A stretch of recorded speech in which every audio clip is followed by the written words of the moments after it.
Hi, so what I want to do is Hi, and welcome back to another episode of Essential. Hi, and welcome back to another episode of the Essence of Theory of Computation. So today we're going to be talking about simplifying machines. And particularly, we want to abstract away all of the details of the computers that we use. So let's think about an arbitrary computer. So computers are going to be boxes, okay? So, and here's the keyboard and whatnot, but so I failed art, okay? Be nice to me, okay? So here is a computer. Might not be the best looking computer, but it's a computer. What does a computer actually do? Well, what it does is a bunch of different things, but those different things are taking some inputs and converting them to outputs. So as an example, like if you're registering on a website, you are inputting your characters, your username, the email and password and whatnot into a website, and the output of that is the result of either you logged in successfully or you didn't log in at all. So, but there are many other types of inputs, such as you read something from a file, like you read a PDF file from disk, or you write something out to disk. So in general, there are going to be a whole bunch of inputs and a whole bunch of, in general, there are going to be a lot of inputs and a lot of outputs. So maybe some of the inputs that are coming into the computer, so to speak, are the keyboard. Maybe we have a mouse attached. Okay, so yeah, so I can't draw at all, but as a consequence of being a professor, you can't draw anymore. So the mouse, that could also be an input into the computer. Another thing that might come in is some network connections, so network inputs. All of these are valid inputs. Maybe some particular file on the computer, so that can be a potential input. But there are other things that it could be too. So like maybe we have a recording device. So maybe we are recording some audio, and that obviously can be a potential input. We could have a particular web camera, let's say, and so that would be a video input. So you can think of many potential possible inputs here. And what are the potential outputs? Well, it depends on what you mean by output, but one very obvious output is the sound that comes out. So maybe some sound output. That's one thing that can happen. Another thing that can happen is that we are writing to a file. So we are writing, maybe you're creating a new PDF or a new Word doc or something. You're writing to a file. What are some other things that can happen? Well, the opposite of network input is network output. So maybe you send a message to someone over the Wi-Fi connection. So that's something that can happen. So network output. And note that I'm abstracting away a lot of the details purely just to make this as simple as possible. We could talk about all of the details here, but there's actually no need to do so. And of course, you can think of many other possible outputs too. So this is not obviously a complete list. So what we want to think of the computer as, well, if we have a computer that looks like this, then we can list out all the potential inputs, all the potential outputs, and then see what the machine does. And then maybe we can try to simulate what that machine does. But there are many other things that we need to take into consideration. So maybe we need to take into account the CPU of the computer. So if we have like an Intel processor versus an AMD processor versus Apple Silicon versus whatever else, that could change things in terms of what things we're able to do. Maybe we need to take into account the amount of RAM in the computer, or maybe the hard drive space. Because certain things are allowed when you have a certain amount of RAM. So maybe I can't load a certain file of above a certain size if I have a small amount of RAM. So, and of course this list goes on and on and on and on. So there are a lot of things to take into consideration. And what the whole purpose of theory is to make all of the nasty details here just magically go away, so that we can talk about an arbitrary computer that may or may not even look like this in a uniform way. So you can even have a computer that has no hard drive, if you can believe it. We kind of have to have a computer, a CPU in some way. We might not have a GPU, potentially. Maybe we don't have a keyboard, maybe we don't have a mouse. There are many different types of computers out there. It's not just the ones that we use. In fact, the thing I'm recording this on is my phone.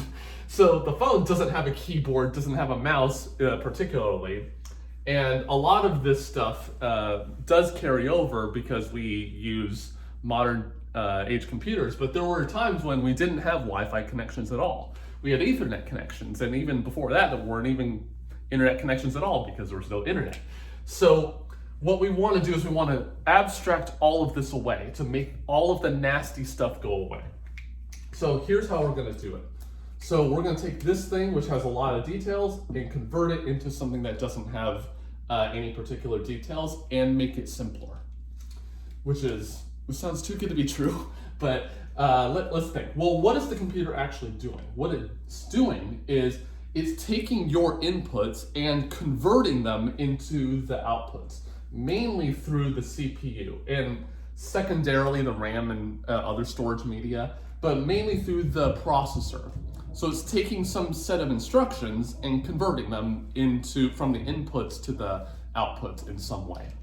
And maybe using some of this too, but it's mainly taking the inputs in, maybe with some additional storage, potentially over here, and then converting them to outputs. So let's think about the CPU here as just a complete black box, literally a black box. And what are the things coming in? Well, there are a bunch of inputs. So let's abstract all the details away and just say we have a bunch of inputs. So we have an input 1 coming in, input 2. The dogs really upstairs are really loving this subject. Input n. So let's say there are n inputs right here, and I'm not giving any names to them or any precedence to them because I want this to be generalizable to any situation. And of course, there are many potential outputs. So output 1 up to output m, let's say. And of course, the number of outputs doesn't necessarily have to match the number of inputs, just like over here. Okay, so we actually just abstracted away a lot of the nasty details, but we can actually make this even simpler than this, believe it or not. So the problem here is, well, what is the CPU actually doing? So it actually may access some additional storage, which is something that we will have to talk about at some point. So, and that may have to go back and forth, but the main thing is what this CPU is doing. So what is the CPU actually doing? It's taking the inputs that are coming into the CPU and doing stuff with it. So, and maybe writing something out to main memory, maybe writing something to disk, a lot of different things can happen.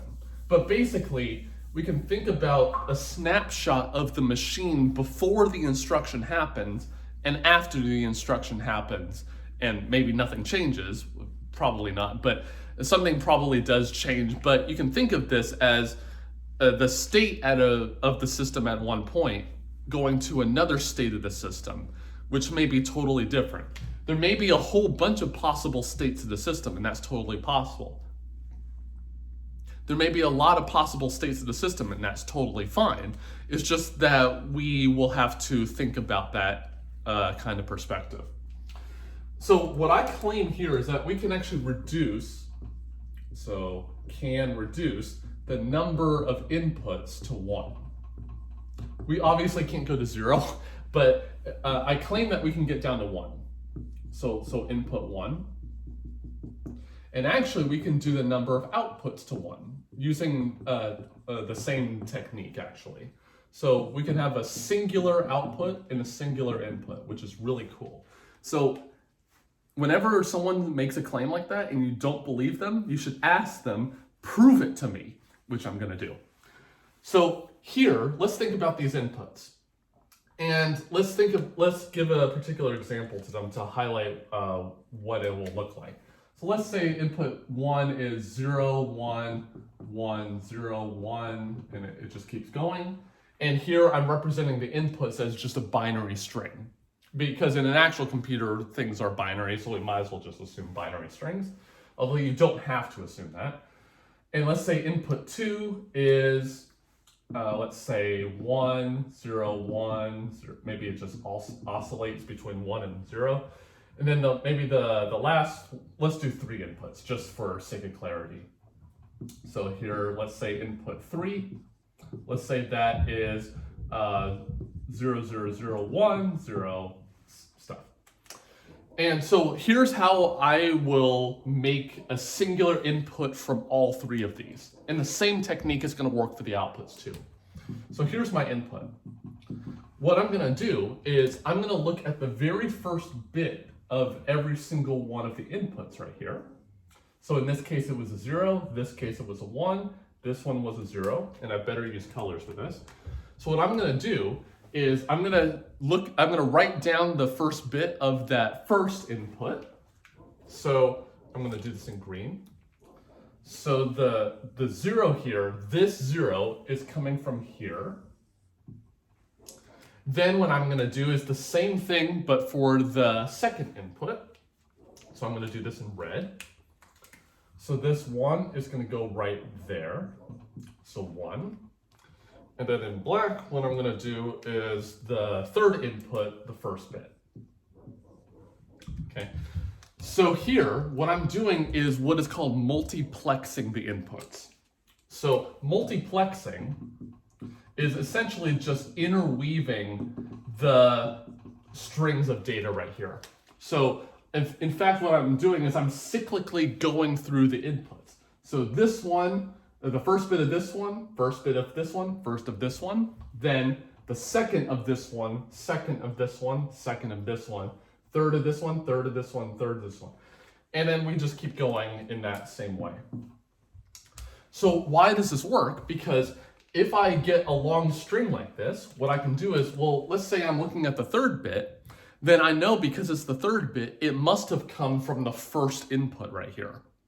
And so therefore I can extract the 3 inputs from this singular one. And if I have multiple of them, I can make the singular one because I can just cyclically go through them.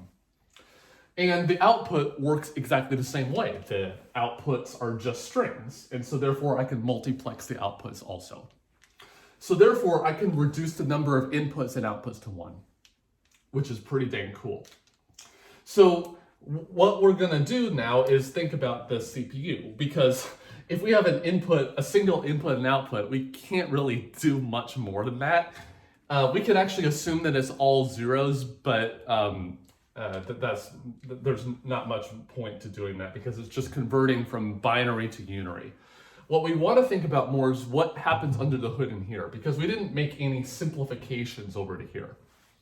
Well, let's think. Well, what is the input going to the output doing? So the CPU is essentially just some function, let's call it f, that goes from binary strings, whatever that looks like, going to binary strings. Okay, and there's a lot of things that we can assume about this, but effectively it's just a function that you feed in a string and some string comes out.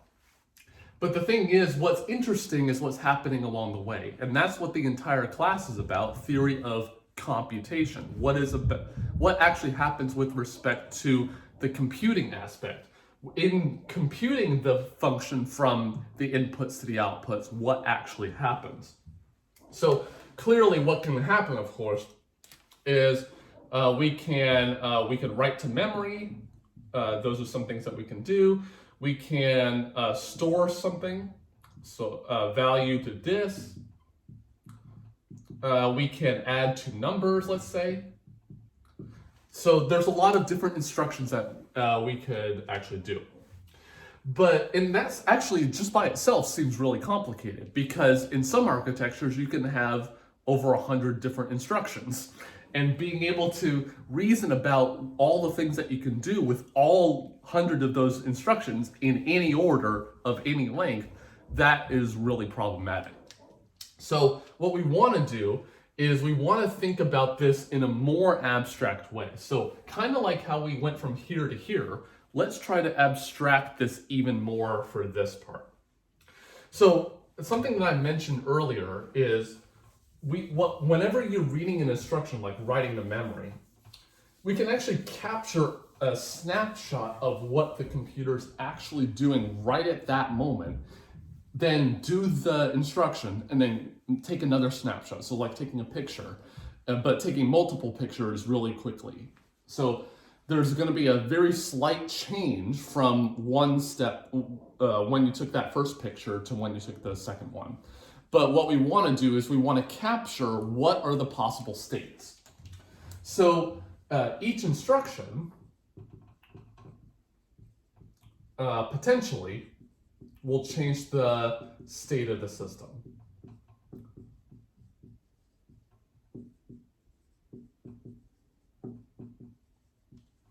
And what we want to do is we want to reason about this. We want to understand what kinds of instructions are changing the system state. And the thing is, if we want to abstract this away, we want to make sure that any possible instruction could change anything about the state in principle.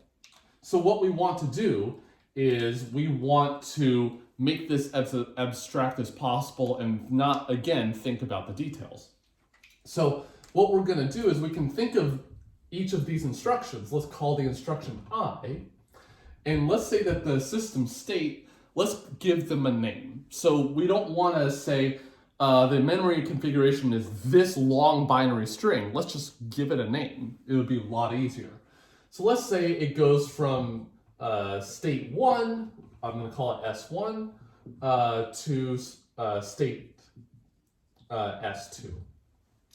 And then what we want to do is we want to have an abstract idea of what is actually happening here.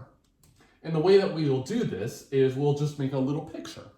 And then we will formally define the thing later. But at this moment, we're going to say a state is a circle. We're going to denote this as a circle. This is a state of the system at a particular moment. And obviously S2 is another state. These may be the same state because you might have an instruction that just absolutely does nothing.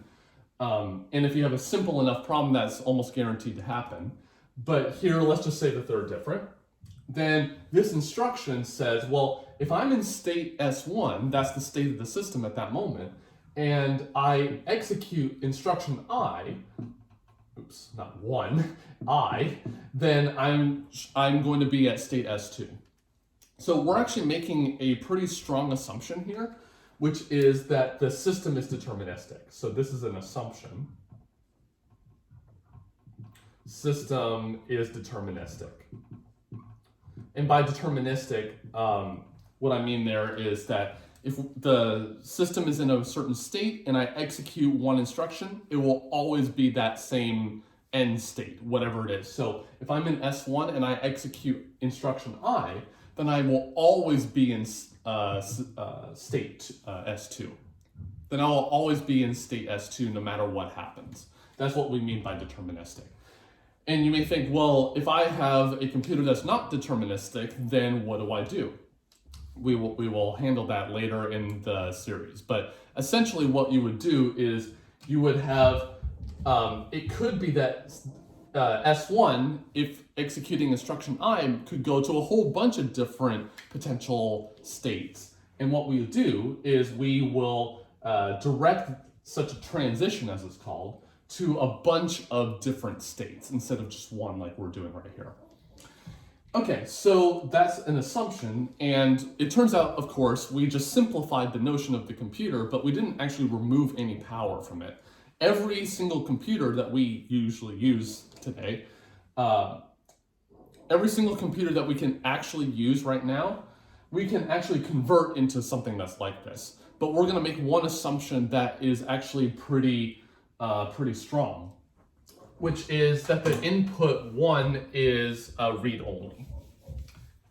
So a huge assumption, it's not even an assumption, it's a restriction. And it's kind of hard to show right now, but it turns out that it is a restriction, which is that the input is read-only. And we're actually gonna, so that's one thing. The second thing is that we can't acquire more memory, more than a fixed amount,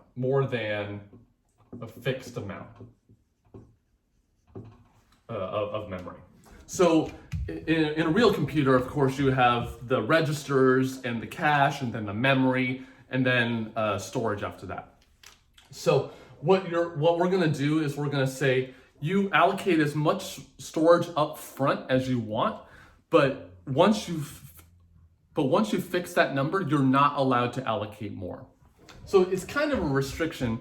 It's essentially the same thing as asking for your laptop or a computer or whatever. You never plug in an external drive and you never store anything in the cloud. That's essentially what this is saying.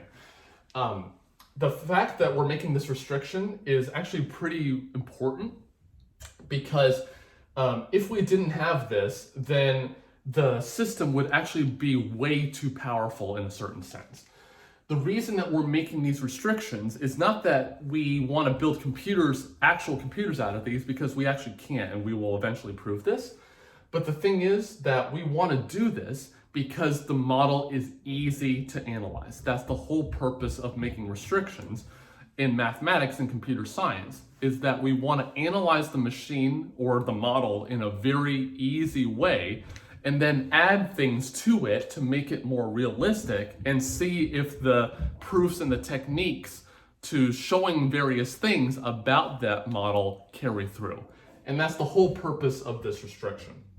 So the input is read-only. That's also a restriction, because if I allow you to read in the input and change the input in a certain way, then that also increases the power of the model and makes it a lot harder to analyze.